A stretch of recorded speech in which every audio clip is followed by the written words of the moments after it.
तो हेलो बच्चों, तो आप लोगों को स्वागत है ब्रिलियंट कैरियर एकेडमी में। तो आज हम एग्रीकल्चर का पार्ट 2 पढ़ने जा रहे हैं, कृषि का पार्ट 2, जिसमें खाद्यान्न फसल के बारे में पढ़ेंगे। धान, गेहूं, मक्का, ज्वार, बाजरा, इस सब के बारे में पढ़ेंगे क्लास 10th के लिए।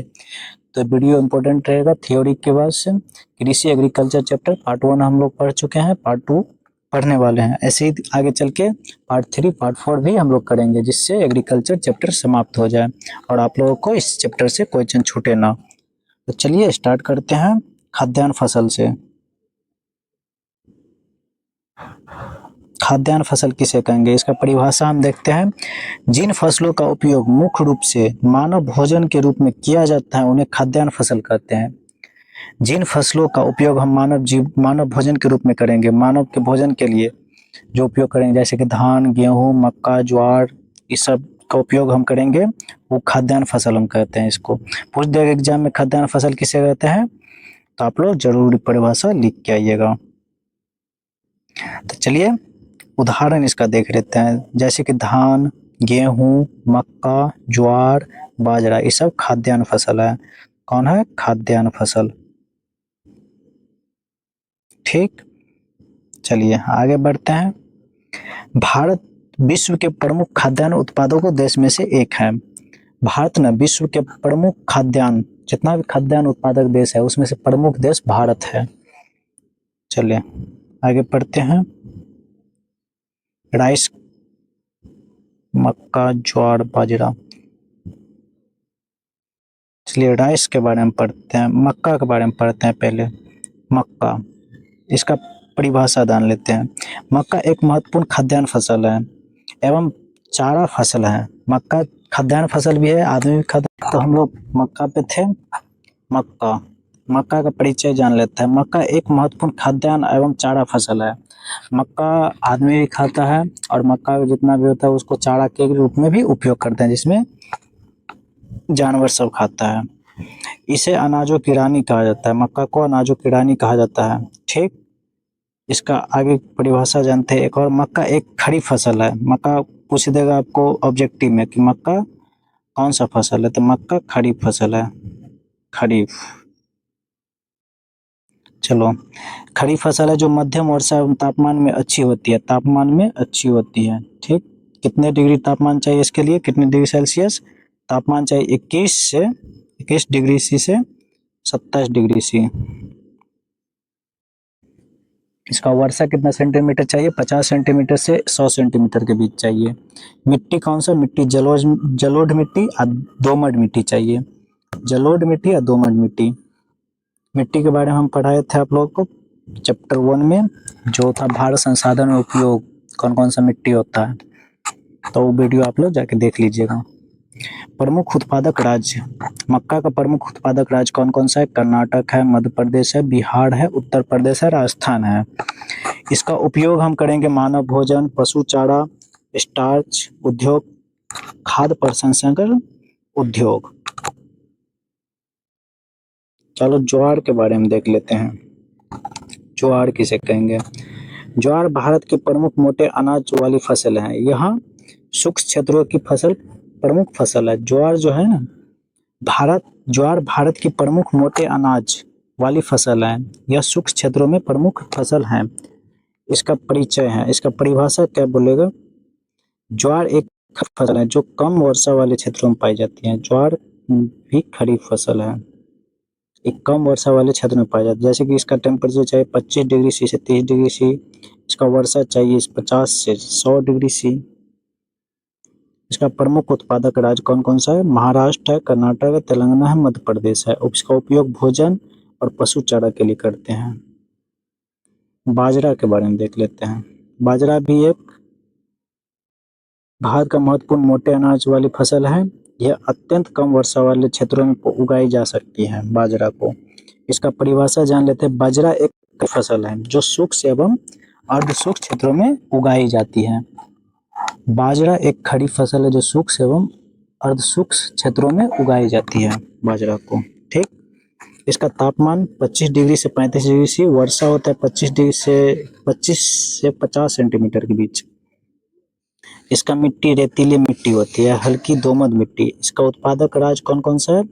राजस्थान, गुजरात, हरियाणा, उत्तर प्रदेश। उपयोग भोजन और पशु चारा के लिए बाजरा का उपयोग करते हैं। इसमें आप लोगों को ऑब्जेक्टिव में पूछ देगा यहाँ से कि बाजरा कौन से राज्य में उपजाया जाता है, प्रमुख राज्य कौन कौन सा है। तो राजस्थान है, गुजरात है, हरियाणा है, उत्तर प्रदेश है। चलो आगे देखते हैं मोटे अनाज।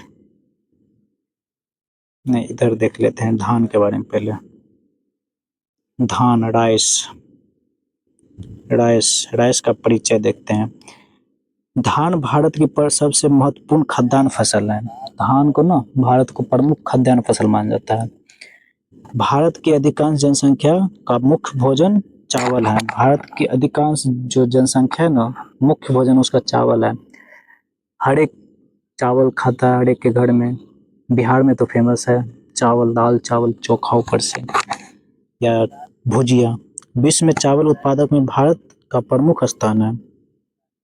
चावल उत्पादन में भारत का विश्व में प्रमुख स्थान है। इसका परिभाषा जान लेते हैं इसके, धान का, राइस का। धान एक खरीफ फसल है, ये याद रखना। धान आप लोग कौन सा फसल है, खरीफ फसल है, जिसे अधिक तापमान और अधिक वर्षा की आवश्यकता होती है। धान एक खरीफ फसल है और इसको अधिक तापमान और अधिक वर्षा की जरूरत होती है। तापमान चाहिए 20 डिग्री से 27 डिग्री सेल्सियस और वर्षा 100 सेंटीमीटर से 200 सेंटीमीटर के बीच चाहिए। इसका मिट्टी धान के लिए चिकनी एवं जल धारण क्षमता वाली मिट्टी उपयुक्त होती है। प्रमुख मिट्टी है जलोढ़ मिट्टी, दोमट मिट्टी, चिकनी मिट्टी। ये सब याद रखना आप लोग लिखने के लिए बोलेगा तो। प्रमुख उत्पादक राज्य इसका है पश्चिम बंगाल, उत्तर प्रदेश, पंजाब, बिहार, झारखंड, छत्तीसगढ़, ओडिशा, आंध्र प्रदेश, तमिलनाडु। ये सब प्रसिद्ध राज्य है। धान उत्पादक की आवश्यकता दर्शाए। अधिक तापमान, पर्याप्त वर्षा, समतल भूमि, उपजाऊ मिट्टी, पर्याप्त श्रम, ये सब चाहिए।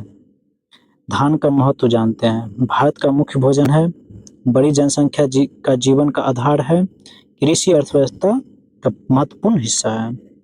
धान का महत्व है, भारत का मुख्य भोजन, बड़ी संख्या का जीवन आधार, कृषि अर्थव्यवस्था का महत्वपूर्ण हिस्सा। चलिए गेहूं के बारे में पढ़ते हैं अब। विट्स, गेहूं का परिचय देखते हैं। गेहूं भारत की दूसरी सबसे महत्वपूर्ण खाद्यान्न फसल है। उत्तर भारत में मुख्य भोजन गेहूं है। उत्तर भारत में मुख्य भोजन गेहूं है। गेहूं का परिचय देखते हैं। गेहूं भारत की दूसरी सबसे महत्वपूर्ण खाद्यान्न फसल है। उत्तर भारत का मुख्य भोजन गेहूं है। इसका परिभाषा देखेंगे। गेहूं एक रबी फसल है जिसे ठंडी जलवायु एवं मध्यम वर्षा की आवश्यकता होती है। गेहूं का अगर परिभाषा पूछ देगा तो आप लोग ऐसे लिखें, गेहूं एक रबी फसल है, धान एक खरीफ फसल है। धान कौन सा फसल है, खरीफ फसल है। गेहूं एक रबी फसल है जिसे ठंडी जलवायु और मध्यम वर्षा की आवश्यकता होती है।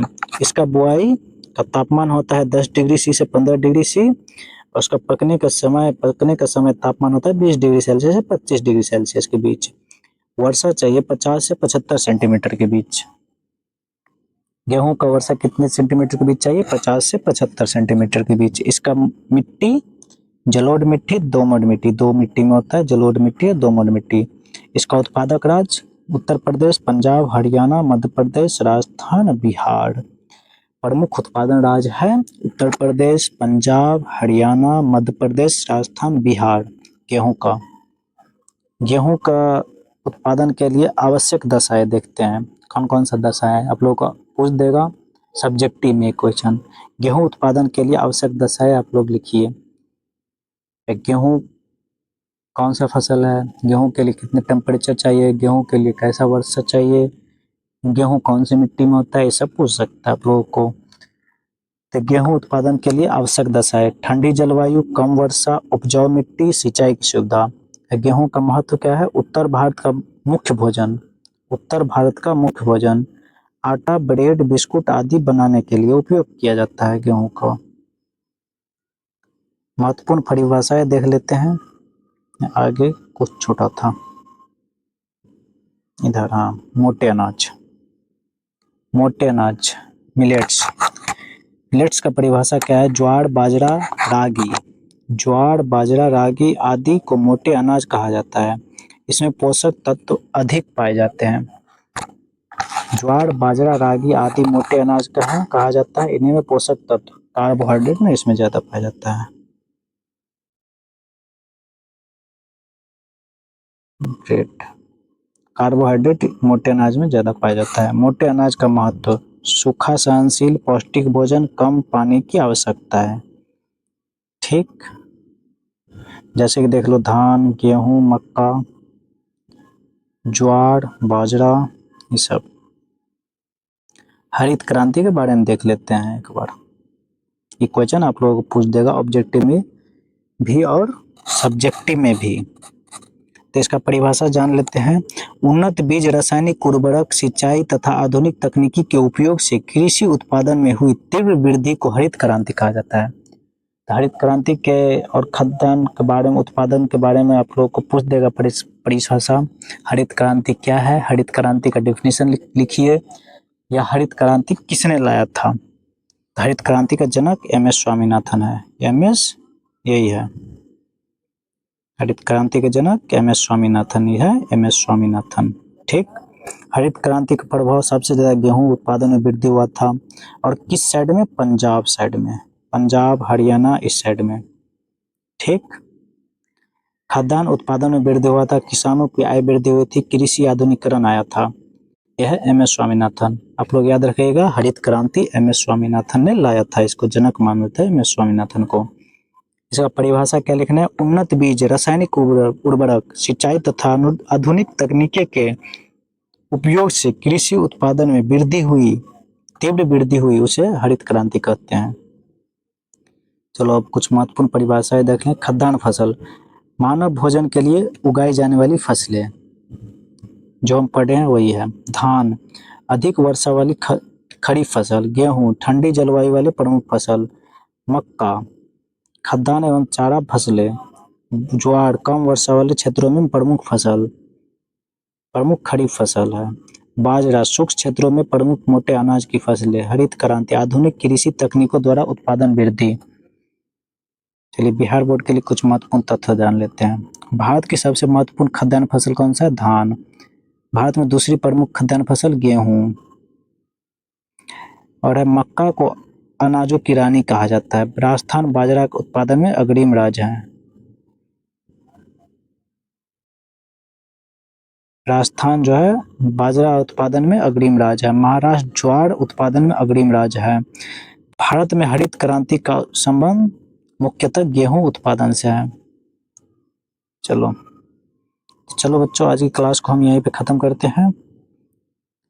पार्ट 2 खत्म हो गया है और पार्ट 3 हम पढ़ेंगे कल। आप लोग 8 बजे तैयार रहिएगा कल की क्लास के लिए। तो आज का वीडियो आपको कैसे लगा, जो डाउट हुआ